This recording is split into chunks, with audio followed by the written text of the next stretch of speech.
천지 진동할 때에 예수 영광 중에 구름 타시고 천사들을 세계 만국 모든 곳에 보내어 구원받을 성도들을 모으리.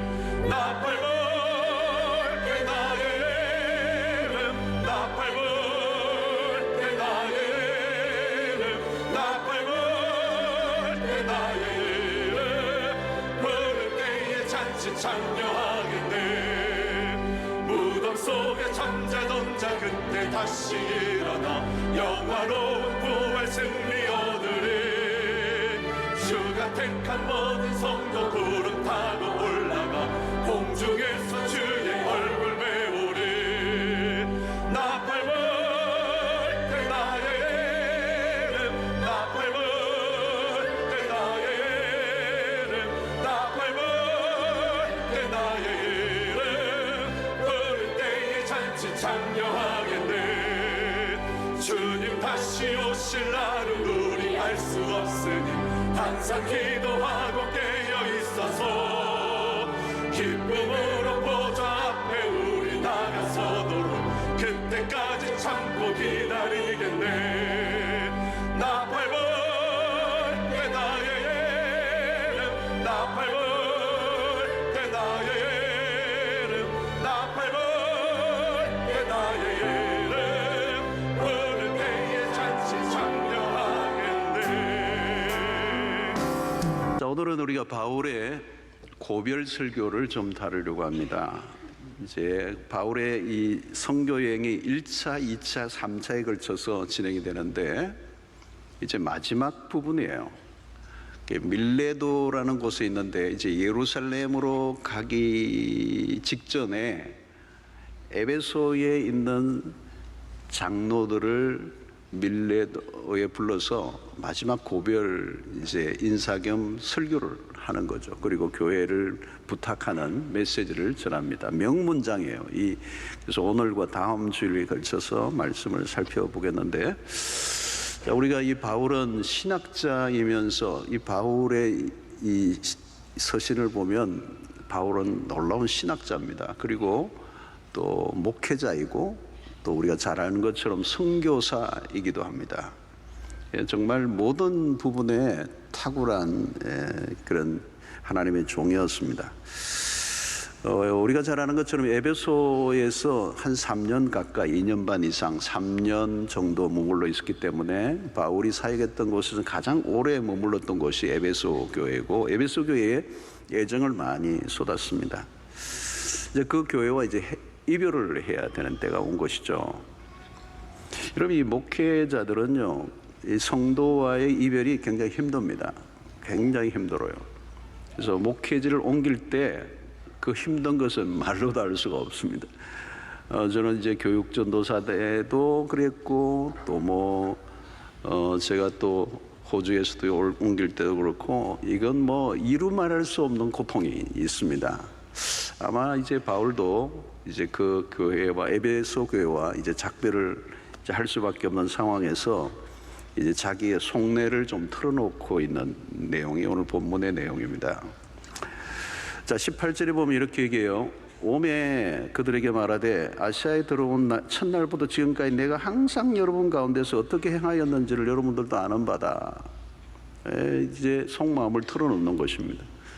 그리고 내가 여러분들도 내가 어떻게 지금까지 지내왔는지, 어떻게 시간을 사용했는지, 내가 어떻게 여러분들을 위해서 사역을 했는지 여러분들 다 알고 있을 겁니다. 이제 이렇게 얘기를 하는 거죠. 투명한 겁니다. 그게 감추어져 있는 게 없습니다. 그러면서 그가 어떤 목회를 했는가를 이제 알리는 대목이 19절에 나옵니다. 곧 모든 겸손과 눈물이며 유대인의 강교로 말미암아 당한 시험을 참고 주를 섬긴 것과 그랬습니다. 여기 세 단어가 눈에 띄는데 첫 번째는 겸손입니다. 두 번째는 눈물이고 세 번째는 인내라는 것입니다. 이게 목회의 핵심적인 것입니다. 첫 번째로 바울은 그의 목회에는 눈물이 있었습니다. 눈물이 있었다. 이 바울의 서신서에 이 눈물을 여러 번 언급합니다. 이 눈물의 의미가 뭘까? 여러분, 바울은 굉장히 이지적인 사람입니다. 이 바울 서신을 보면 에베소서나 골로새서나 이런 서신을 읽어보면 굉장히 지적인 사람입니다. 이지적인 사람이고 의지가 굳은 사람입니다. 감성적인 사람이 아닙니다. 그런데 눈물을 많이 얘기해요. 이 바울이 눈물을 언급한 것은 무엇일까 하는 것입니다. 이 목회란 참 독특한 겁니다. 성도들과의 관계가 특별하게 형성이 되는 거죠. 자, 고린도후서 2장 4절에도 이렇게 얘기합니다. 내가 마음에 큰 눌림과 걱정이 있어 많은 눈물로 너희에게 썼다. 많은 눈물로 너희에게 그 편지를 썼다는 겁니다. 빌립보서 3장 18절에도 내가 여러 번 너희에게 말하였거니와 이제도 눈물을 흘리며 말한다. 이렇게 얘기하죠. 또 31절에 보면 그러므로 여러분이 일깨어 내가 3년이나 밤낮 쉬지 않고 눈물로 각 사람을 훈계하던 것을 기억하라. 자, 여러분, 바울에게 눈물의 의미는 뭘까요? 바울은 단순히 교회를 관리한 사람이 아닙니다.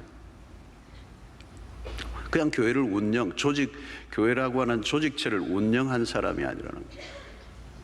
여러분, 이 교회를 하나의 조직체로 본다면 운영할 수도 있습니다. 체계를 갖추고 시스템을 만들고 프로그램을 돌리고 효율성을 높이고 결과를 만들어내고 그리고 숫자가 불어나고, 그죠? 거기에 수단과 방법을 강구하고, 그죠? 거기에 또 필요하면 세상적인 시스템도 가지고 오고 더 효율적이고 더 놀라운 결과를 만들어내기 위해 도출하기 위해서 이런 경영을 할 수가 있습니다. 그런데 바울은 목회를 경영하지 않았다는 겁니다. 여러분, 관리를 하거나 경영을 하면 무슨 일이 납니까? 사람을 인격적으로 대하지 않을 수가 있습니다. 그러니까 목표를 이루기 위한 수단과 방법이 될 수 있는 거죠. 이 교회라고 하는 큰 조직체를 이루어 가기 위해서, 체제를 유지해 가기 위해서 수단과 방법을 동원하는 거죠. 여러분, 바울은 소위 목회 전문가로 사역하지 않았습니다. 요즘 프로페셔널이라는 단어를 우리가 많이 씁니다. 요즘은 전문가 시대입니다.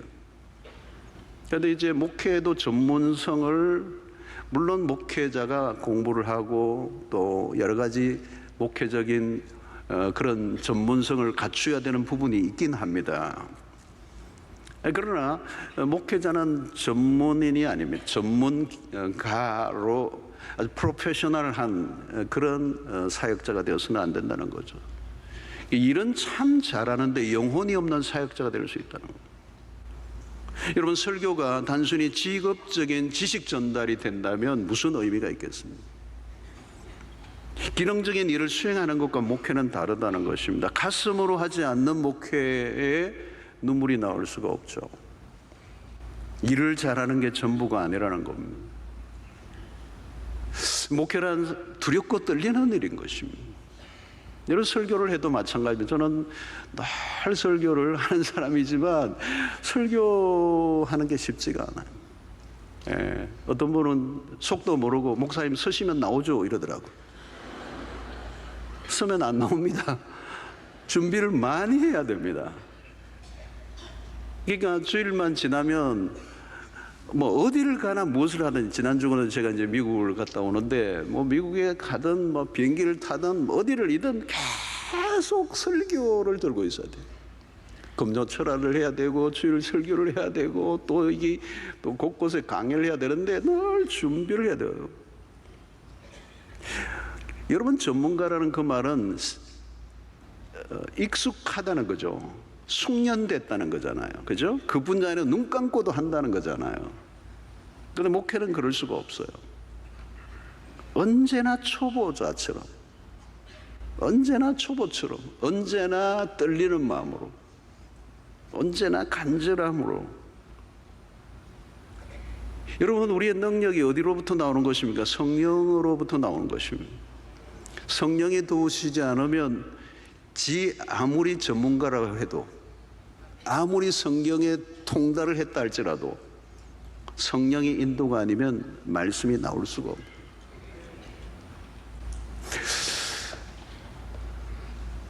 어제 잘했다고 오늘 잘한다는 보장도 없습니다.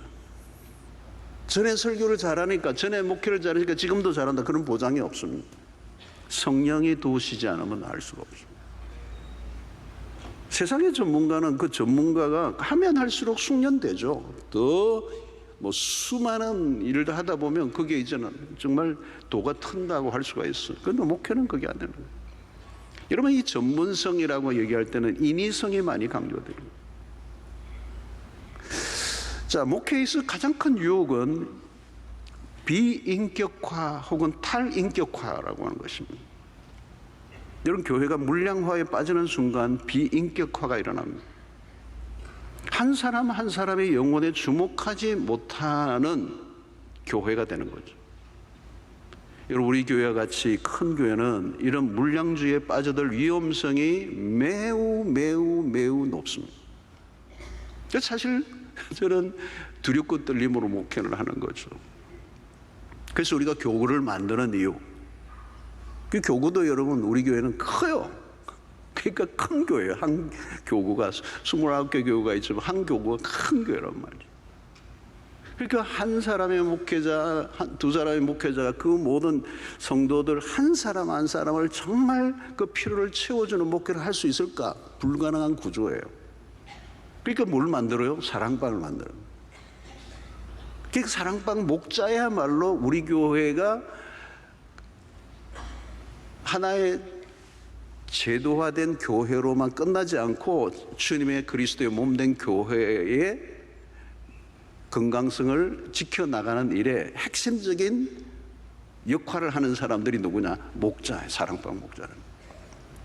거기에는 사람의 이름을 알고, 서로의 이름을 알고, 서로의 필요를 알고, 서로의 기도 제목을 알고, 그저께도 금요 철학을 마치고 요즘 이제 기도 제목들이 막 올라와요. 제가 이제 뒤에 들어가서 이제 1시간 기도를 하는데 기도 제목들이 막 오는데 어떤 사랑방 목자가 자기 사랑방에 속해 있는 성도의 기도 제목을 아주 구체적으로 가슴에 아프면 아픈 마음으로, 안타까운 마음으로 기도 제목을 이제 올려놓은 거예요. 담임 목사에게 기도를 부탁한 거예요. 제가 그걸 보면서 너무 감사한 거죠. 너무 감사한 거죠. 제가 다 모르니까 사랑방 목자가 자기의 사랑방 식구의 그 간절한 기도의 제목을, 가슴에 있는 그 기도의 제목을 이제 담임 목사에 알려주고 있는 거죠. 그러니까 돌봄을 받고 있다는 거죠. 이렇게. 여러분, 지금 바울은 그냥 조직체로서의 교회를 이끌어가는 비즈니스를 하고 있는 게 아니라는 거예요. 여러분, 사람의 이름을 알고 그분의 필요를 알고 그분의 영적인 니즈를 채워주는 것. 여러분, 교회를 유지하기 위해서 사람을 동원하는 게 아니고 교회의 모든 에너지를 어디에? 그 한 사람 한 사람의 영혼의 니즈를 채워주는 목회를 한다는 게 이게 오늘 우리 교회가 바라보아야 될, 추구하는 거지만 사람이 너무 많으니까 어려운 거예요. 그러니까 지금 우리 교회 사랑방 목자는 너무너무 귀한 거죠. 너무너무 귀한 거죠. 여러분, 바울은 목자의 심정을 가지고 성도를 대하고 있습니다. 빌립보서 1장 8절에 보면 이런 표현을 써요. 내가 예수 그리스도의 심장으로 너희 무리를 얼마나 사모하는지 하나님이 내 증인이시니라. 대충 목회를 한 사람이 아니니 성도들을 진심으로 사랑했다는 것, 마음에도 없는 사역을 한 사람이 아니라는 것.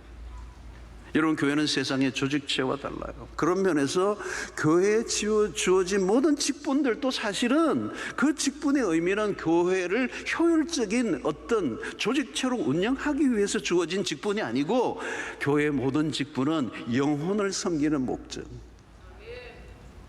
내 주변에 연약한 성도들을 돌아보는, 교회가 어떤 비전을 제시하고 업적을 만들어가고 쌓아가고 이루어가는 것도 중요하지만 중요한 것은 핵심은 영혼을 사랑하는 마음이 그 공동체 안에 가득해 있는가 하는 것. 여러분, 사랑은 일은 쉬워요. 근데 사랑은 어려워요. 정말 사랑하기로 한다면 그건 어려운 일인 거예요. 여러분, 사랑하면 감정적 소모가 있게 되는 거죠. 여러분, 왜 여러분 자녀들 때문에 힘들어하는 분들이 많아요? 사랑하니까 그 사랑은 감정을 쏟게 돼 있단 말이에요. 그게 얼마나 힘든 일이에요, 여러분. 아니, 무관심하고 싶은데 그럴 수가 없는 거잖아요. 사랑은 어려운 거예요. 사랑하니까 울 일이 생기는 거예요. 스킬이나 방법이 아니고 사랑을 얘기하는 거예요. 그래서 바울은 사역을 하되 가슴으로 하고 진정성을 가지고 했다는 거죠. 이것은 목회자인 저뿐만 아니라 또 우리 모든 그리스도인들이 또 믿음 생활을 하신 분들이 잊지 말아야 할 매우 중요한 태도를 바울이 우리에게 보여주고 있는 것입니다. 두 번째는 바울은 겸손한 목회자였다는 거예요. 모든 눈물과 모든 겸손, 이 겸손을 얘기하는 거예요. 이런 목회자가 아니라도 모든 그리스도인의 가장 중요한 덕목은 겸손입니다. 유명한 앤드류 머레이가 쓴 겸손이라는 책을 보면 그리스도인의 첫 번째 덕목은 무엇입니까? 겸손이에요. 두 번째 덕목은 무엇입니까? 겸손입니다. 세 번째는 무엇입니까? 겸손입니다. 겸손을 빼버리면 그리스도는 안 된다는 거예요. 그리스도인과 교만은 어울리지 않는다는 것입니다. 근데 여러분, 신앙생활 하다 보면 우리도 모르게 교만해지는. 근데 바울이 지금 여기서 말하는 겸손은 무엇을 의미할까요? 바울은 지금 자신이 주목을 받는 걸 원하지 않는 거예요. 그의 초점은 오직 참 목자 되신 그리스도에게 있습니다. 모든 성도들이 그리스도에게 주목하기를 원한다는 거예요. 여러분, 목회를 하다 보면 찾아오는 유혹이 있어요. 사람들에게 주목받고 싶어 하는 거예요. 와, 우리 목사님 대단한 분이다. 얼마나 탁월한가. 이 주목받고 싶은 유혹이 있는 거예요. 여러분, 우리가 세월이 흐르면 흐를수록 성도들의 입에서 무슨 말이 나와야 하느냐? 사람이 아니에요. 목사가 아니에요. 그리스도가 얼마나 위대하신 분인가. 바울은 열심을 다해 사역을 했습니다. 혼신의 힘을 쏟았습니다. 정말 바울이야말로 주목을 받을 만합니다. 그러나 바울은 자신에게로 시선이 쏠리는 걸 원하지 않았어요. 오직 그리스도에게로. 여러분, 겸손은 단순히 자신을 작게 여기는 걸 말하지 않아요. 진정한 겸손은 자기 자신을 생각하지 않는 것입니다. 누가 그런 진정한 겸손을 이룰 수가 있습니까? 그리스도가 누구이신가를 제대로 발견할 때 나오는 거죠. 그렇지 않으면 우리는 자화자찬에 빠지기가 쉬워요. 교회도 마찬가지입니다. 우리 교회가 얼마나 대단한 교회인가. 가끔 우리 교회 가운데 애교심, 우리 교회를 사랑하는 마음이 너무 많으셔서 그렇긴 한데 어느 작은 교회 목사님 만나가지고 막 우리 교회 자랑을 기를 팍 죽여버려요. 목회도 그렇게 하면 안 됩니다, 목사님, 뭐 이러면서. 그러면 안 됩니다. 회개하세요. 우리가 뭐 잘난 게 아무것도 없어. 우리 교회가 뭐 대단한가? 우리가 이런 업적이 뭐 대단한 게 뭐가 있는가? 우리는 이렇습니다. 여러분, 우리 교회를 자랑하지 마시고 그리스도를 자랑하셔야 돼요. 이번에 우리가 검찰 컨퍼런스를 하는데 이거 우리 교회에 멋진 게 있는데 한번 와서 보라고 자랑하는 게 아니에요. 우리 준비하는 팀들에게도 제가 늘 얘기해요. 겸손하게 섬기는, 한국교회 기도에 불이 붙기를 원하는 간절한 마음으로 겸손히 섬기는 거지, 우리 교회 대단한데 와서 보라, 이건 교만입니다. 여러분, 가장 위험한 것은 성공이죠. 실패를 통해 오는 시험보다 성공을 통한 시험이 항상 강력한 것입니다. 교만은 언제든지 고개를 들고 일어날 준비를 하고 있습니다. 왜냐하면 우리는 타락한 성품을 가지고 있기 때문에 언제든지 이 교만은 고개를 들고 일어나는 거예요. 수고를 하고 난 다음이 여러분 위험합니다. 수고할 때는 괜찮아요. 근데 수고를 하고 난 다음, 헌신을 하고 난 다음 나를 드러내고 싶은 거예요. 여러분, 그리스도를 위한 수고는 그 자체로 영광입니다. 그 수고를 통하여 뭘 더 얻으려고 하는, 더 주목받고 인정받고 지지받으려고 하는 생각을 가지지 말라는 거예요. 나를 드러내고 나를 자랑하는 누를 범하지 않아야 된다는 거예요. 그래서 대부분의 사람들이 열심히 사역은 그런 대로 해요. 근데 문제는 수고하고 난 다음 그 안에 있는 내면에 일어나는 그 인간적 욕망을 다루어야 승리하게 되는 것입니다. 그는 계속 우리를 들여다봐야 돼요. 가장 무서운 변질은 뭡니까? 하나님 왕국이 아닌 자신의 왕국을 세우는 것입니다. 그리고 가장 중요한 것은 계속 그리스도에게 집중하는 것. 우리가 얼마나 많은 걸 이루었는가가 아니라 우리가 얼마나 그리스도를 닮아가고 있는가. 우리는 자랑할 게 없습니다, 여러분. 모든 것은 은혜입니다. 여러분, 은혜가 아니면 설명할 수 없는 게 교회입니다. 목회도 그렇습니다. 제가 할 수 있는 것은 아무것도 없습니다. 설교를 준비를 열심히 했다고 그게 될까요? 아니에요. 하나님의 은혜를 주셔야 되고 하나님이 역사하셔야 되는 거예요. 그분만 높임을 받아야 된다는 거죠.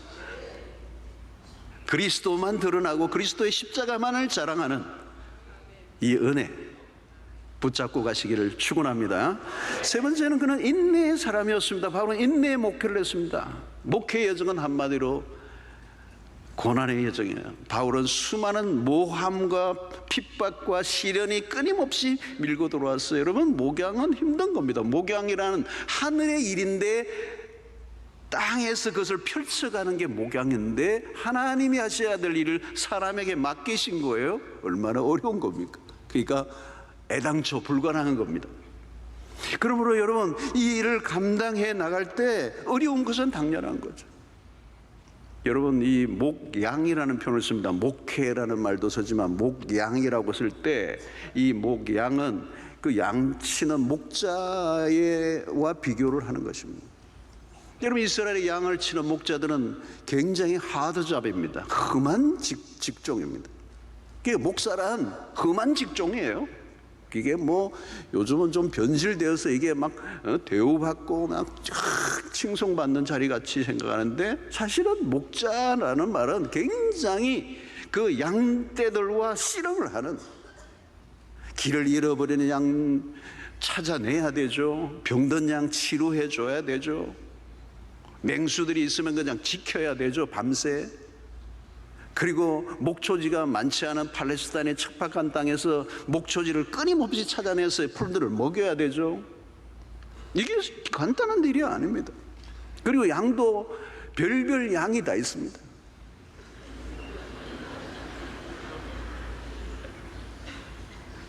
고집센 양도 있습니다. 그래서 여러분, 시편 23편에 보면 주의 지팡이와 막대기가 나를 안위하시나이다 할 때, 지팡이는 이 맹수들을 쫓고 할 때 쓰는 거지만 지팡이는요, 고집센 이 양들 목 딱 끌어가지고 누일 때 쓰는 거예요. 여러분, 당연히 어려운 겁니다. 사역을 하다 보면 낙심할 때가 있습니다. 절망감을 맛볼 때가 있습니다. 오해를 받을 때도 있습니다. 악성 루머에 시달릴 때도 있습니다. 그래서 제가 젊은 목사님들을 멘토링을 하는데 자주 만나 얘기해 보면요, 사표를 써놓고 목회하는 사람이 한두 명이 아니에요. 책상에 써놨대요. 써놨대. 이번 주 꺼낼까 다음 주 꺼낼까 이러면서 목회를 한다는 거예요. 여러분, 우리의 신앙의 길이든 우리의 목회의 길이든 인내가 필요하지 않는 순간이 없습니다. 왜 인내해야 되죠? 우리의 약속의 소망을 이루는 것이 인내이기 때문에.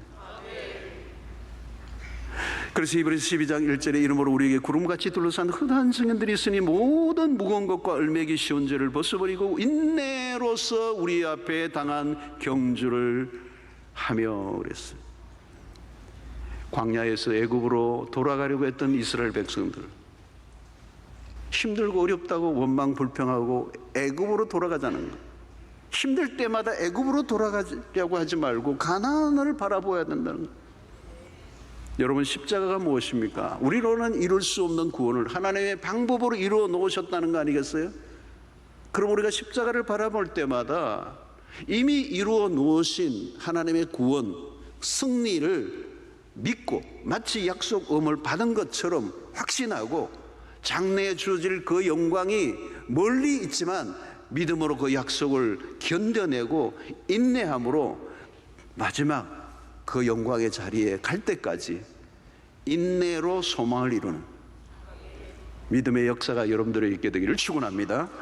자, 그는 그리낌이 없는 목회자였습니다. 20절에 보니까 유익한 것은 무엇이든지 공중 앞에서나 각 집에서나 그리낌 없이 여러분에게 전하여 가르치고 그랬습니다. 자, 여러분, 이 말은 바울이 사심 없이 사역을 했다는 겁니다. 이게 목회자의 면모다운 면모죠. 그리낌이 없이. 여러분, 하나님 앞에서 그가 이렇게 사람들의 그 목회자로서 그리낌이 있다면 사람들이 하나님의 말씀을 받는데 마음이 다쳐버리잖아요. 목회자에게 뭔가 끓이끼는 걸 보면 마음이 다쳐버려서 말씀을 받지 못한다는 거예요.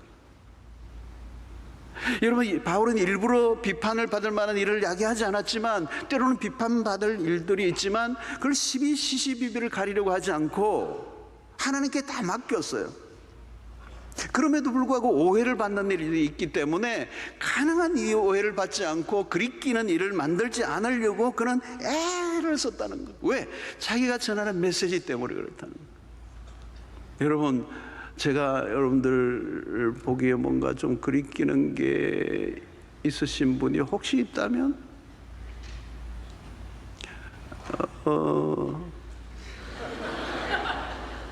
빨리 잊으세요.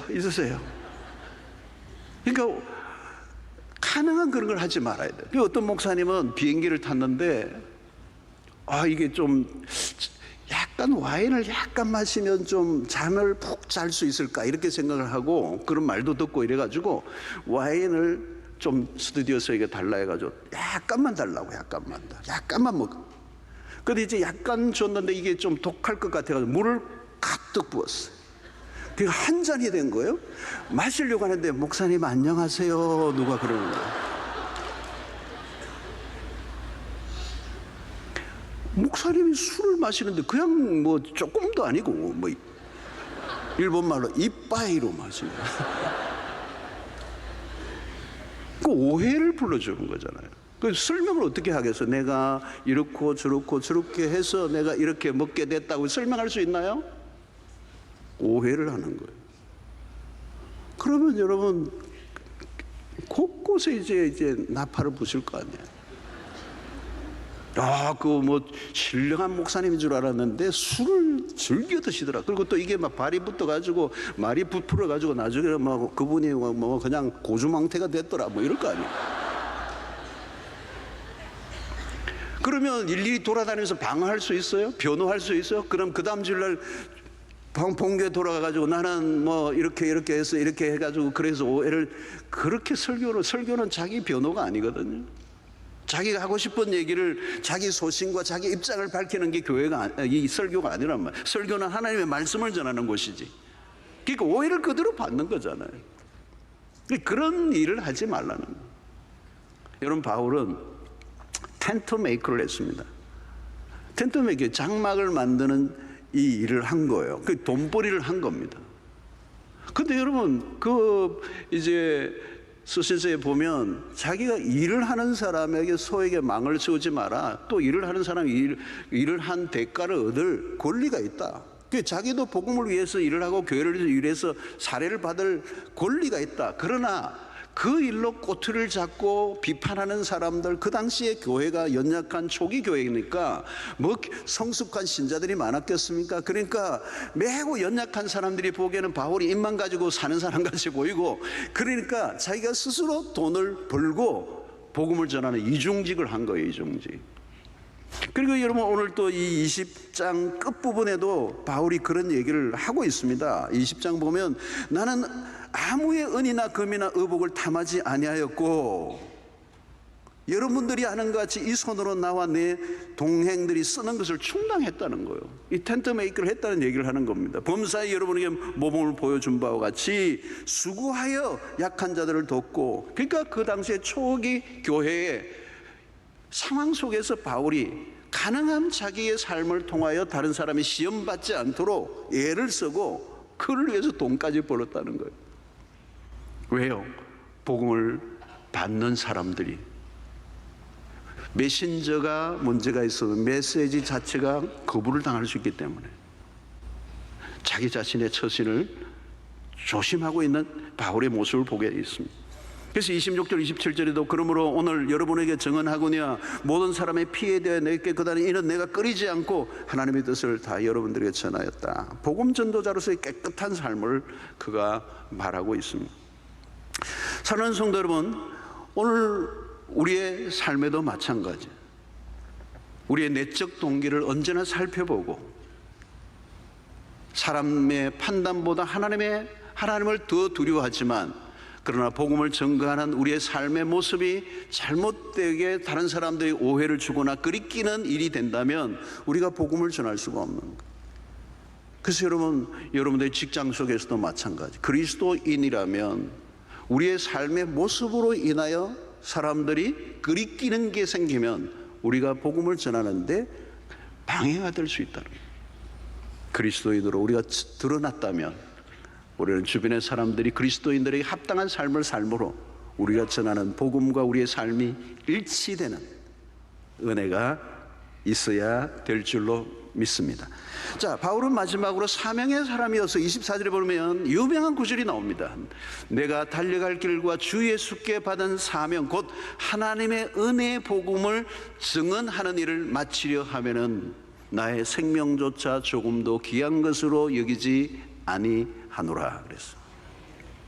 너무 멋있는 구절이잖아요. 여러분 24절 우리 함께 한번 읽어봤으면 좋겠어요. 24절 우리 함께 읽도록 하겠습니다. 함께 시작. 내가 달려갈 길과 주 예수께 받은 사명 곧 하나님의 은혜의 복음을 증언하는 일을 마치려 하면은 나의 생명조차 조금도 귀한 것으로 여기지 아니하노라. 너무 놀라운 말씀이죠. 이게 바울은 사명의 사람이었어요. 주 예수께 받은 사명. 주 예수께 받은 사명. 이 사명이라는 단어가 나와요. 사명.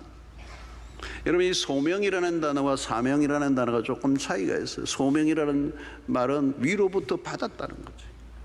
위로부터 일어난 일이에요. 그런데 그것을 받은 소명을 받은 사람이 자신의 삶의 상황 속에서 환경 속에서 풀어내는 게 사명이에요.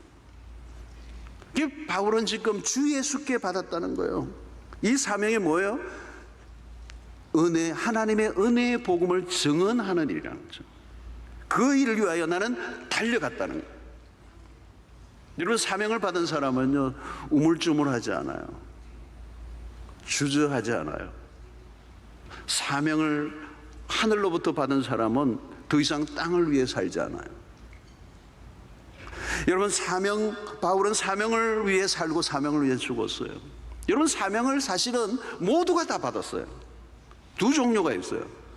그 사명을 발견하고 사는 사람이 있고 그것을 주셨지만 아직 발견하지 못하고 그냥 살아가고 있을 뿐. 이 두 종류밖에 없어요. 여러분 이 사명을 받은 날이 그의 인생을 가르는 날이죠. 새로운 생일과 같은 날이에요. 오늘 바울의 그 고백 속에는 뭐가 있습니까? 이 복음을 전하는 일을 마치려 하면은 나의 생명조차 조금도 귀한 것으로 여기지 않는다. 여러분 생명이 바울이 몇 개가 있습니까? 하나밖에 없습니다. 그런데 이 생명조차 귀한 것으로 여기지 않는다는 거예요. 대단한 선포 아니에요, 여러분? 어떻게 이게 가능합니까? 내 생명보다 더 귀한 가치를 발견했기 때문에. 이 생명을 몇 개를 가지고도 바꾸어도 아깝지 않을 더 놀라운 가치를 발견했기 때문에 그렇다는 거예요. 여러분, 자기 생명을 바칠 만한 걸 발견한 사람은 행복한 사람입니다. 생명을 바칠 만한 걸 발견한 사람은 정말 행복한 사람이에요. 여러분, 양화진에 가면, 서울 양화진에 여러분 가시면 꼭 그 양화진의 선교사들의 묘비에 가셔야 돼요.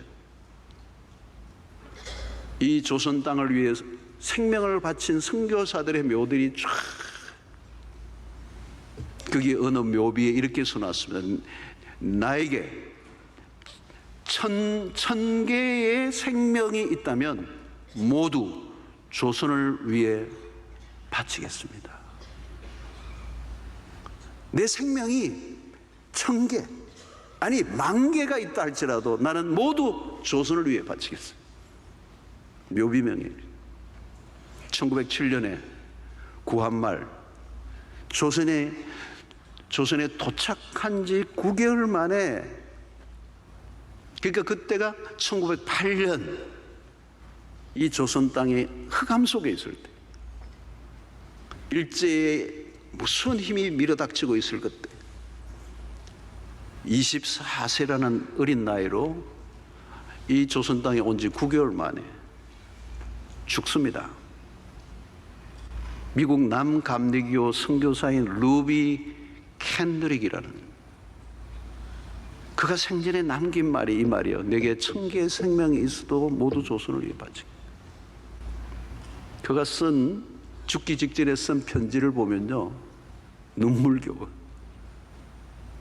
자기 조국의 땅에, 자기 마당에 뿌려진 그 씨앗이 이제는 꽃이 피어 마당에 꽃들이 피어날 것을 향수에 젖어서 그리워하고 있는, 복음을 발견한 사람들에게만 나올 수 있는 고백입니다. 복음의 영광스러움을 울음에 눈뜬 사람들, 복음이 얼마나 광희로운가를 목격한 사람들.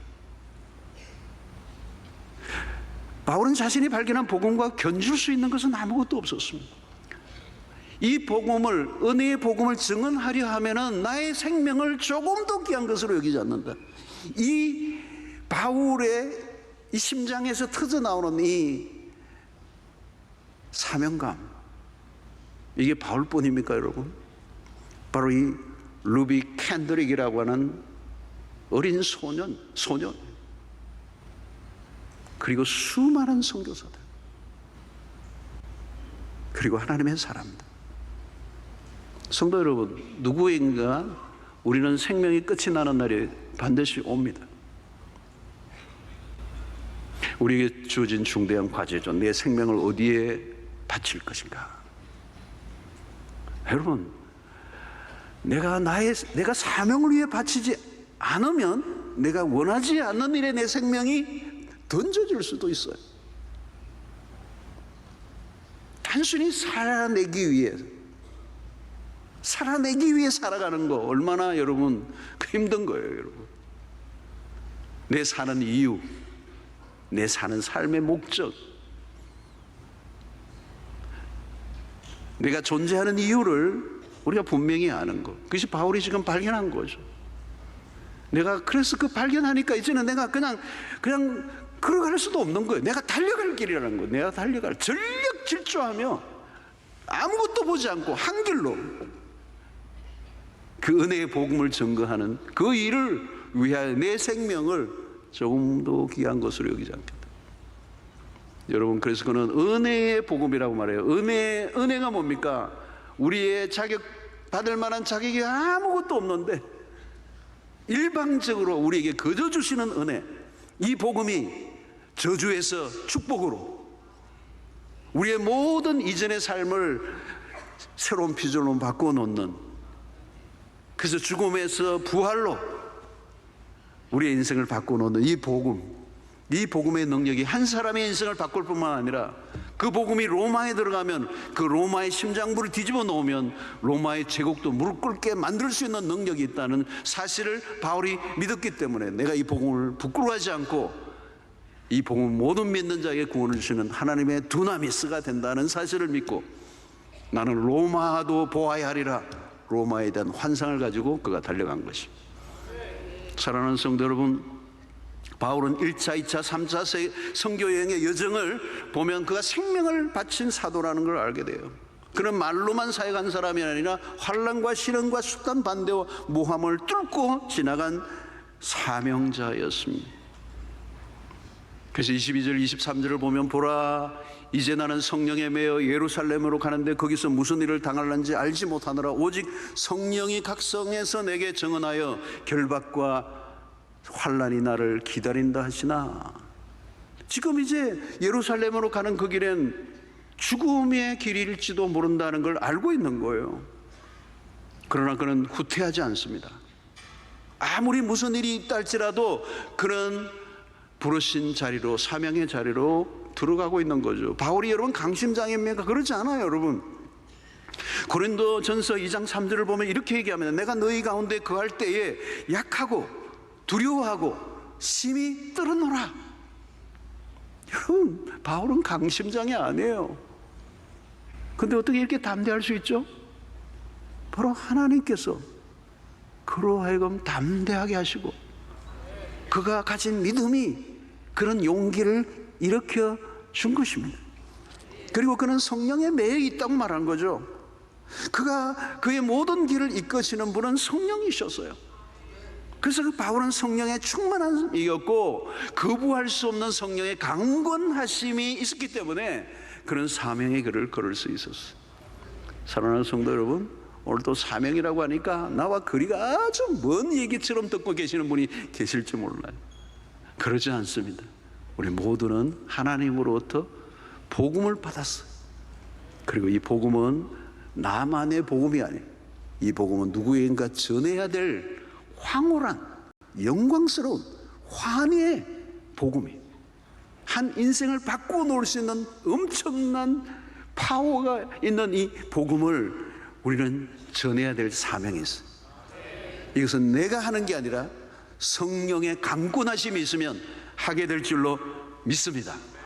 전성에 의하면 AD 66년에 두 번의 재판 끝에 바울은 네로 황제에 의해 죽임을 당합니다. 순교를 당하죠. 지금도 여러분 로마에 혹시 여행을 가시면 반드시 사도 바울의 순교의 현장을 가보셔야 합니다. 그는 사명을 위해 살다 사명을 따라 죽습니다. 가장 멋진 삶을 산 것이죠. 사랑하는 성도 여러분, 오늘 또 우리가 성령에 이끌려 우리 모두 사명의 사람이 되시고 우리가 무엇을 하든지 우리가 받은 이 복음을, 이 은혜의 복음을 증언하는 일에 쓰임받는 여러분들이 되셔서 나를 통하여 또 다른 사람이 예수를 믿고 구원받는 역사가 일어나는 역사가 있게 되기를 주의 이름으로 축원합니다. 하나님 아버지, 오늘 또 바울의 삶의 여정을 잠시 우리가 살펴보았습니다. 하나님, 오늘 또 우리가 복음의 증인으로 우리의 생명을 드릴 수 있도록 우리의 앞선 믿음의 선배들이 살았던 그 삶의 길을 우리도 따라갈 수 있도록 힘을 주시고 은혜를 더하여 주시고 성령으로 더딥혀 주시옵소서. 사명의 사람들이 되게 해주셔서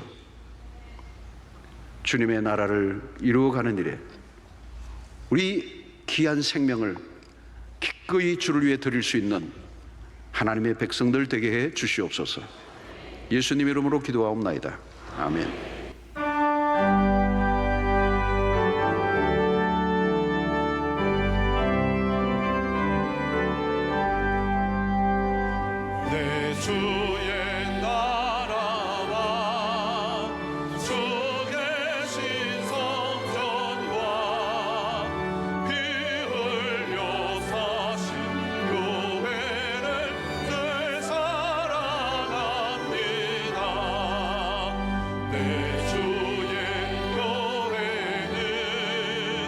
천사와 같아서 넌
이제는 우리 주 예수 그리스도의 놀라우신 은혜와 하나님의 크신 사랑과 성령의 교통하심이 우리에게 주신 사명, 그 은혜의 복음을 증거하며 주님의 나라를 위해서 기쁘신 뜻을 따라 살아가기로 결단하고 돌아가는 주의 백성들 머리 위에 지금부터 영원토록 함께 있을지어다. 아멘.